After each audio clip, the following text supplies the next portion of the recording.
Well, I don't have an answer for how, I mean, the president believes that his solution is right. Unfortunately, I don't think he has the firepower behind him, the people who have the skills and the knowledge, because they drove most of them out. So now they've got the JV team advising him on what to do. Secondly, you know, as it relates to ISIS, the key there is to get this coalition. Remember when we had the first Gulf War? We had Arabs and all the West going after Saddam Hussein when he invaded Kuwait. We need the same kind of coalition, and we need to go take them out and take them down. Secondly, for us domestically, where we live, there are these things called the Joint Terrorism Task Forces. They're run fundamentally by the FBI. They bring parts of the federal government in. And then there's also, and Chief, I don't know, are you pretty familiar with the Joint Terrorism Task Forces? So there are people who come from Sheriff's Department. We have 4 people in our state from the Highway Patrol. You would have the same thing here. And they basically engage in human intelligence, trying to find out what's happening on the ground. Now, one of the problems that we have is a problem of encryption. Now, we got to make sure we got a balance between civil rights, civil liberties, where we don't want people just snooping around, but we also have to have an effective way to figure out who's plotting and who's planning to try to do things to destroy us, right, to blow us up, to cause these troubles. So the Joint Terrorism Task Forces need to make sure we have the proper funding, and then we have to deal with this problem of encryption. And so the best way to stop this is to stop the plot, to break it up. And they're pretty effective, don't you think, Chief? I mean, they're pretty good. They seem to have the resources they need, but this issue of encryption is a big issue for them because they can't hear who's doing what, and that needs to be fixed, and it's something I'm going to spend time. But in terms of convincing the president to change his mind, if you come up with a good idea, give me a call, okay? Yes, sir. Governor, my name is Richard Kasich. I was elected to Congress at 30 years of age. For 18 years, I served on the Defense Committee. And the people who I served with on the Defense Committee were people like Barry Goldwater, John Stennis, John Tower, some of the great defense thinkers in the modern times. And through that process, I mean, I was working very actively with all of them to make sure we had an efficient but an effective defense. And so just yesterday I appeared before the Council of Foreign Relations to sort of describe what I thought we should do vis-a-vis ISIS, Russia, China, the problems of cybersecurity, the problems of encryption, all these things laid out all across the world. Now, what we want to do to keep people safe, we need to make sure that our law enforcement people have the tools they need to disrupt plots. And right now, you're a 15-year-old and you know about encryption, don't you, where you can communicate in secret. That has to stop. If we have a legitimate reason for somebody to be looked at, we're going to have to be able to let law enforcement hear what these people are doing, because that's exactly what happened in California. They were communicating with radicals, but we didn't know they were doing it. So the most effective way to prevent this is to disrupt the plot before it happens, and to make sure that all of our intelligence communications are working together, both in Europe, in the United States. And finally, for these people who are so crazy, we have to go and kill them. We have to wipe them out. And we can't wait, and we're waiting, we're going to wait, and it's going to cost us more, it's going to be tougher. But I tell you, I'm president, we're going to go take them out. On these Syrian refugees, I think we ought to take a pause and not have them come in. But on the issue of encryption, you know, part of it is we need to have some red flags that tell people. You know, for example, the people in San Bernardino. I mean, I've read not a tremendous amount about this, but number one, apparently the father knew that the son was radicalized, but he didn't tell anybody. You know, you would say you could understand that, my son, but when you know your son might do something crazy, you got to tell somebody. And then they were building an arsenal. And there was a neighbor that said, I think a neighbor said, if I'm right, tell me that, you know, there was weird stuff going on, but I just didn't really kind of want to get involved. If you see some red flags, then this issue of encryption, we need to let law enforcement begin to monitor what the heck is going on. So I also believe that in most cases, you have to go to some sort of a judicial body if you're going to really be listening. So I think it's a balance. Now, do you know who Jack Bauer is? In a Jack Bauer moment, 24, then we just got to use common sense. If it's a crisis, you got to do what you got to do. But we don't want to violate people's civil rights, but we also want to have security. And I'll tell you why. If you do not use common sense and work together, if we have more of these attacks, then I am very worried that the reaction is going to be really, really strong. So we got to prevent them. And we prevent a lot of them. It's just that our law enforcement has to have the tools. And I've got law enforcement that works on the Joint Terrorism Task Force. I mean, that's run by the FBI, that includes local law enforcement and statewide law enforcement, and they do a heck of a good job. Chris, if they go on the Council on Foreign Relations website, can they see my talk? Yes, or they can go to your YouTube channel. Oh, okay, well, how would they do that? Go to YouTube, Google John Kasich. What? Go to YouTube, type in John Kasich, and then there's a channel that will have your speech on it. Okay. Or they can go to the CFR website. They don't know what CFR is. Or they can Google Council for Foreign Relations. I spoke yesterday for about an hour and laid out a whole comprehensive plan. Now here's what I would do. I was there when we went to war in the first Gulf War. I actually went to the desert and met with the troops. And I'm out in the middle of this desert and I'm talking to the troops. They said, "How's it going out here?" Because we don't know whether we're going to go or not. What's clear is that we had faulty intelligence. I don't know how it happened. I have no idea how they discovered, how they thought they had something that they didn't have. That gets to be about human intelligence as well, which we crippled in many parts of the world. You got to know what's happening on the ground. The reason why, if there had not been weapons of mass destruction, if we hadn't thought they were there, the reason I wouldn't go is because I don't want the country to get in the middle of a civil war. I mean, you've got the Sunni, the Shia, and the Kurds. They don't belong together. They don't exist together. And they're now talking, anytime you talk about that whole Middle East, you have to understand that division, which has existed, well, forever. Ali, who was a Shia, they say assassinated in Karbala, which is a city in Iraq. I can guarantee you there's not another person running for president who knows where the heck Karbala is, or Ali. I didn't study it on the way over here. I know it. And there has been a division and a revenge that has existed between those sects. And to get in the middle of it would be like you and I leaving here tonight, flying to some place and walking into an alley where there's a knife fight going on. You and I aren't going in that alley, are we? Because we're not going to stop it. So we walked our way into a civil war. And when we first went to Iraq the first time to push Saddam Hussein out of Kuwait, we had the Arabs and we had the West. And I remember, because I have the friend who is I have a friend who's the former Egyptian ambassador to the United States, and he stood in the Rose Garden and said, "We're all going." And then we pushed Saddam out, and we worked against Saddam, and the first George Bush stopped. Do you remember what people said? He should have finished the job.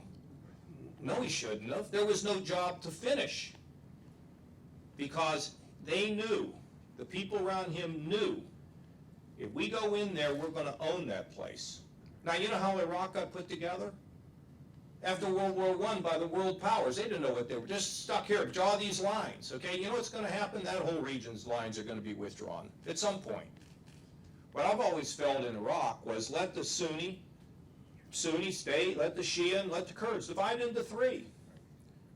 And a lot of that is same true in Syria. So now we have advisors in Syria.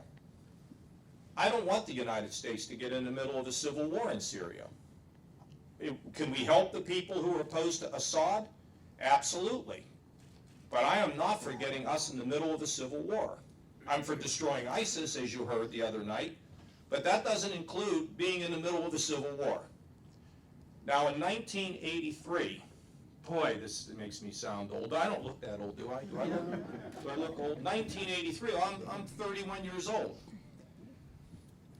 I decided that I did not believe that America should have Marines in Beirut, Lebanon.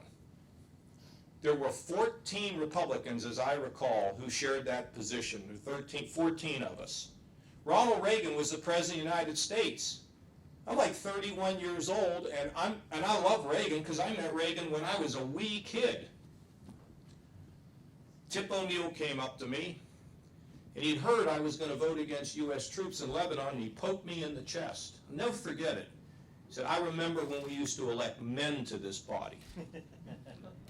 The barracks were blown up, and Tip O'Neill went on television and blasted Reagan for having troops there, and we left. It was a searing moment for me. I'll tell you a couple other things I learned that year. We had Marines in the barracks in Beirut, and the guards, as I recall, did not have bullets in their guns. You know another thing I learned? The Marines were in the barracks in Beirut, and a Navy ship was floating off the coast, and they couldn't communicate. They had to use a payphone to call the Navy ship because the services had not learned how to really work together. And as a result of all that, I then got involved in a major proposal that was called Goldwater-Nichols, Senator Goldwater and Congressman Nichols, to get the services to work together, to train together, to learn together, to exercise together. It was a massive reform that I happened to be a part of. So a lot you learn. Civil wars, I don't want to go there. The enemy, you go, you take care of business, and you come home. In Syria, once Assad is gone, the Saudis will attempt to settle it down. We can't keep our men and women in the military in the middle of that country. So that's what I meant.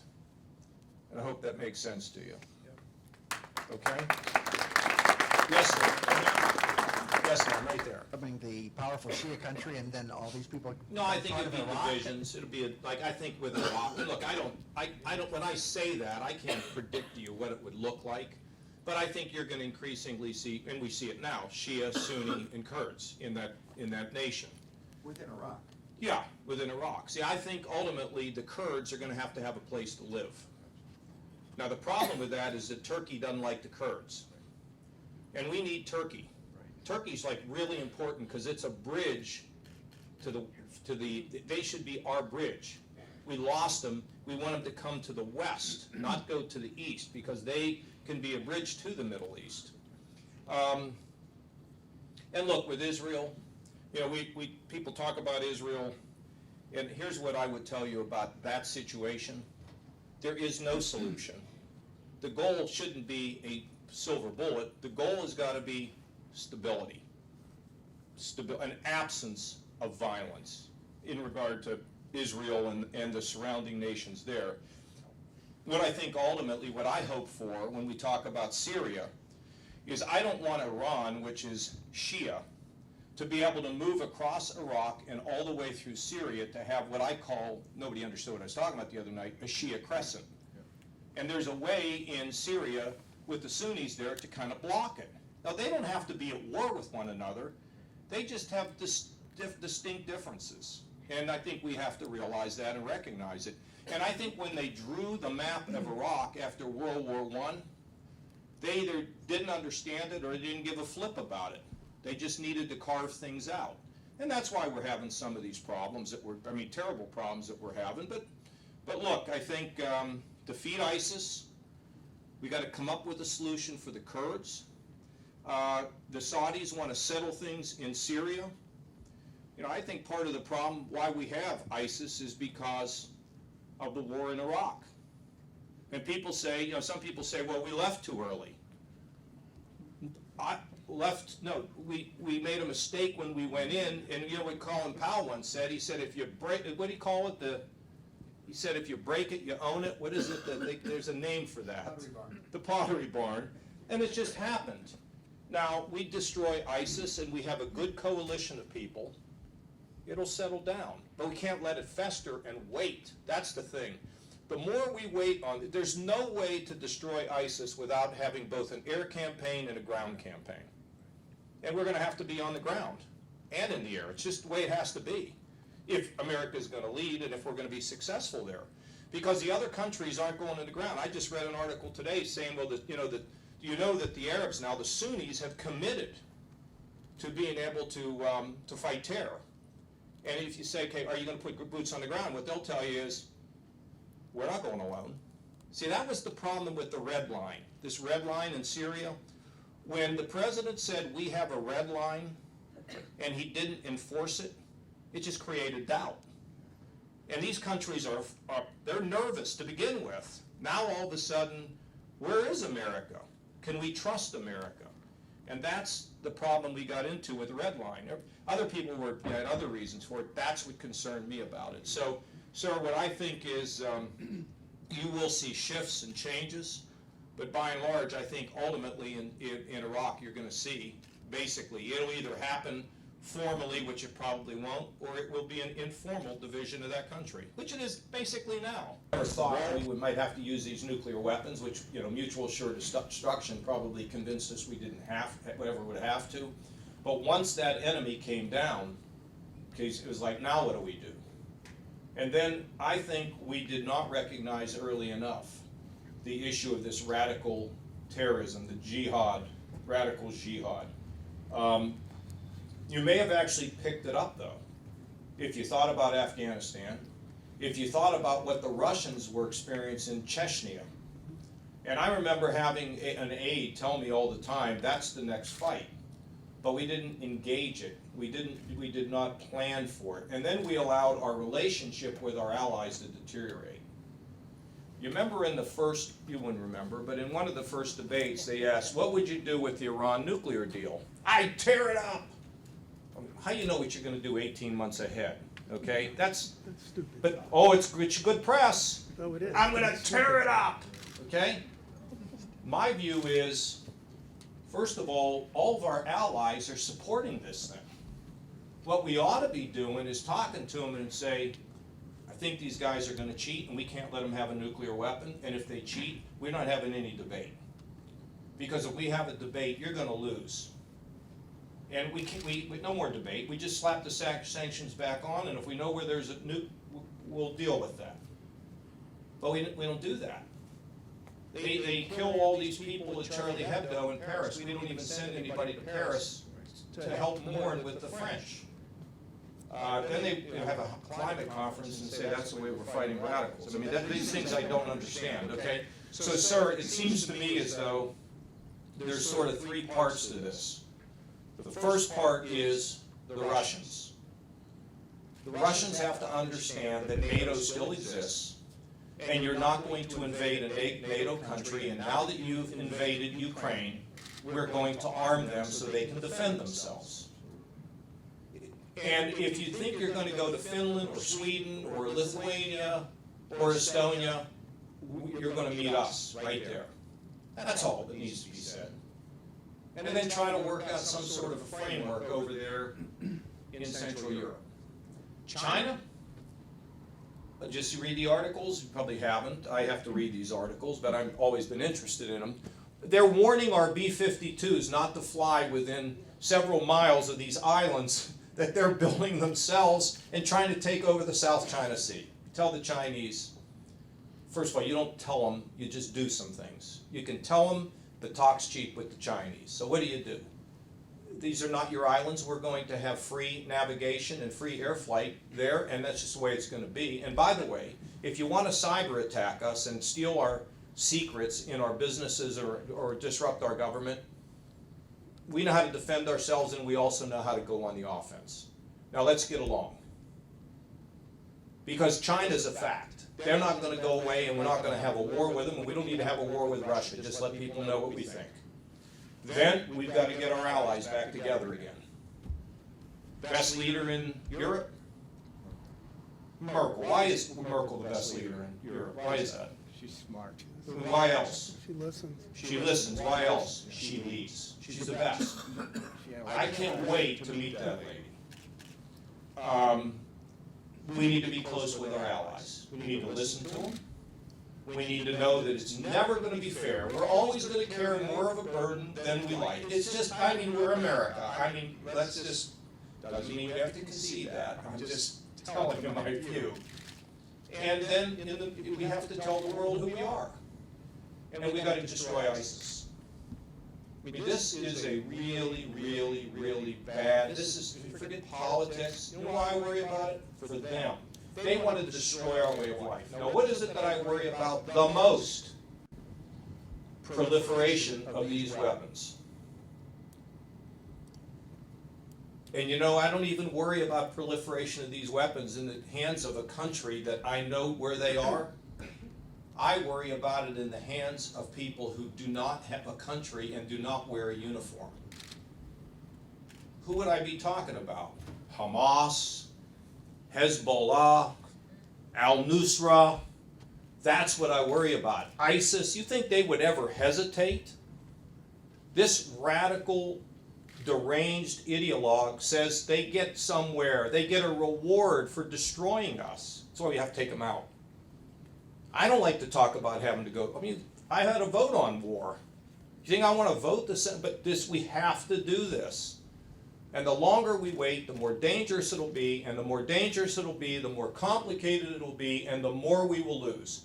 And I completely and totally disagree with the strategy of the president and his people. Because I've seen it all.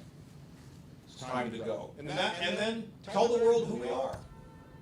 Tell them what it means to have equality for women and respect for education and science. Tell the world. We used to tell them. We stopped telling them. Go tell them. And then deal with these groups and rebuild our intelligence. Now, peace on earth? Maybe for Christmas. But it's always going to be these problems. We just have to manage them. Peace comes later. Not here.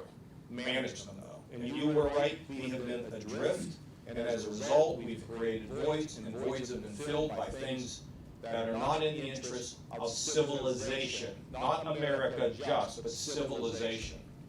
Yes, sir. Yes. I'm a native of Ohio. I've lived in New Hampshire for the past 40 years, but my brother and sister still live there. Ohio's economy back. I know how bad it was. We're starting in 2008. Keep going.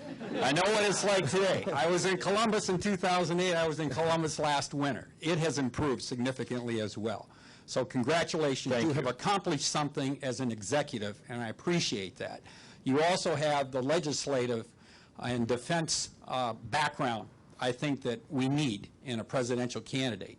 How would you handle the Syrian refugee crisis today? What's America's role?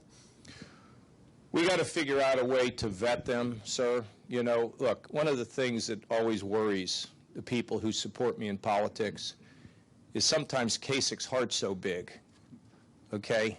Because it's got to be about, you know, I do have a big heart, but I'm also not going to endanger our folks. So let's talk about controlling our borders. Immigration, control the border, guest worker program, 11.5 million. If they didn't commit a crime since they've been here, path to legalization, let's move on. We have to control our borders, and we have to control the issue of these visas, these K-1 visas. And with the Syrians, we really have to be in a position of we have to vet them. And what I have been proposing is that, you know, these, you've heard this, I don't sound like a broken record, no-fly zones with sanctuaries for these folks, and help Jordan, I mean, I don't think Lebanon would do it, but it'd be great if Lebanon would take some of these. The Saudis have they all have responsibilities, and we can give them some money. I don't know that they need money, but we've got to keep them there. That's where they want to be in the region anyway.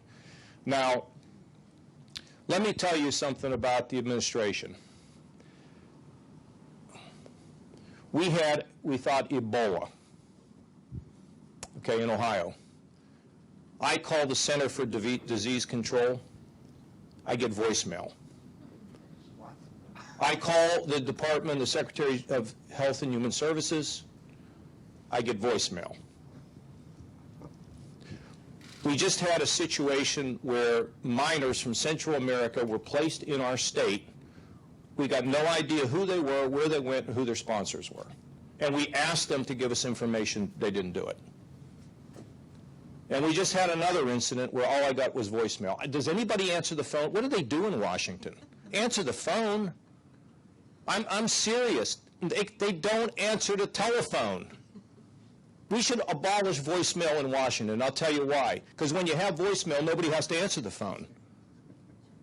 And I don't think we have the capability now to figure out who they are. Now, if we can get the FBI and all the intelligence people to say, these people here will be safe and here's where they'll go and work with us, I'm fine with that. But I don't trust them now on this. It's not like I'm not like telling you